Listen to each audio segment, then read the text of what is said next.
What's up guys, it's Johnny Candido of Candido Training HQ, and before I show this workout I want to show the training session right before it, and that's because I went for 515 for a heavy triple, and I actually wanted to hit 525 but misloaded the weight.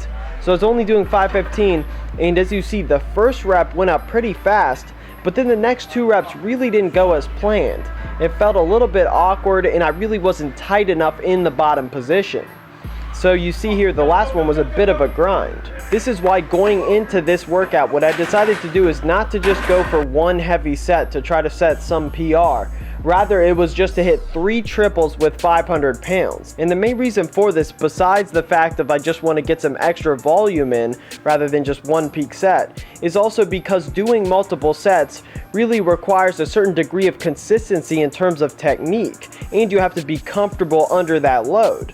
If you're just working with one heavy set, oftentimes you can just get amped up and then that set just feels lighter than normal because you're so excited and in the moment.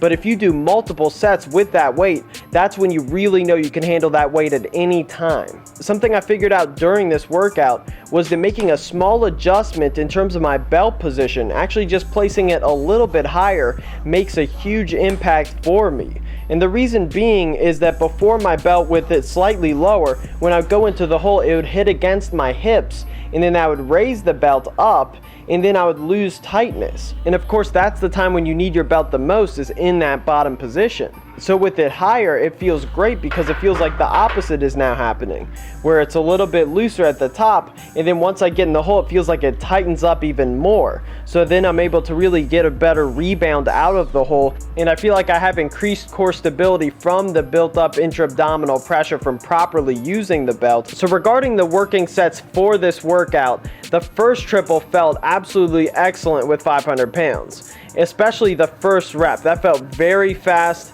and it just felt really good for me. It felt like I hit the groove perfectly and was able to rebound out of the hole with some good speed. The next couple reps didn't really go quite as well, but the whole set overall was still very good for me. Something funny actually happened on the second set, is my pants started ripping, and I heard this, so I only did one rep and then re-racked the weight because I literally was distracted by the sound. I didn't know what was going on. That shows you how much the mental aspect of lifting affects your performance. I had to refocus myself mentally after that slow rep from that awkward moment, and then I was able to hammer out this triple. Wasn't quite as good as the first one, but it was a good comeback because that was a weird situation that happened, and that was a pretty slow single.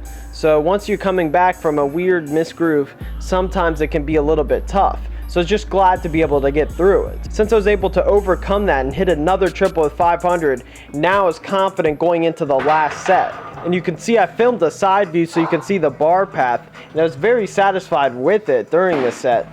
And the first rep of this felt amazing, and then the second rep felt a little bit awkward, felt like somehow I misgrooved it a bit.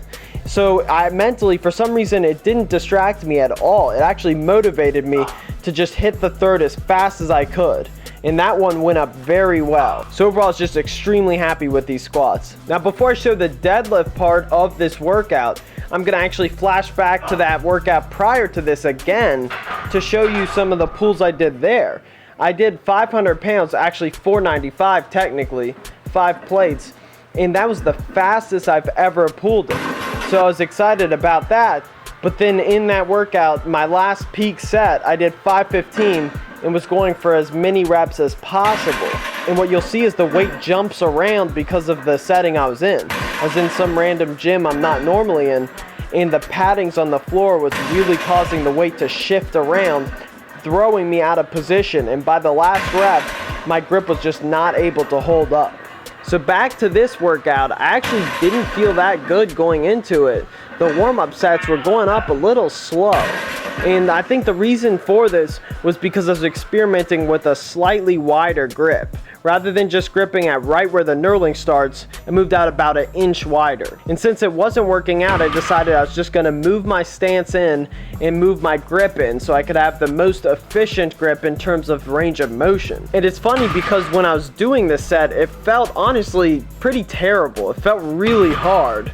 but then looking at the video, it didn't even seem that difficult. This was really just an awesome way to end the workout because I hit a rep PR and I left a lot on the table. So now I can get more aggressive next workout and really try to hit a huge PR. Alright, that's it guys. Make sure to like the video, support the channel, subscribe if you haven't already, and thanks for watching guys. Peace!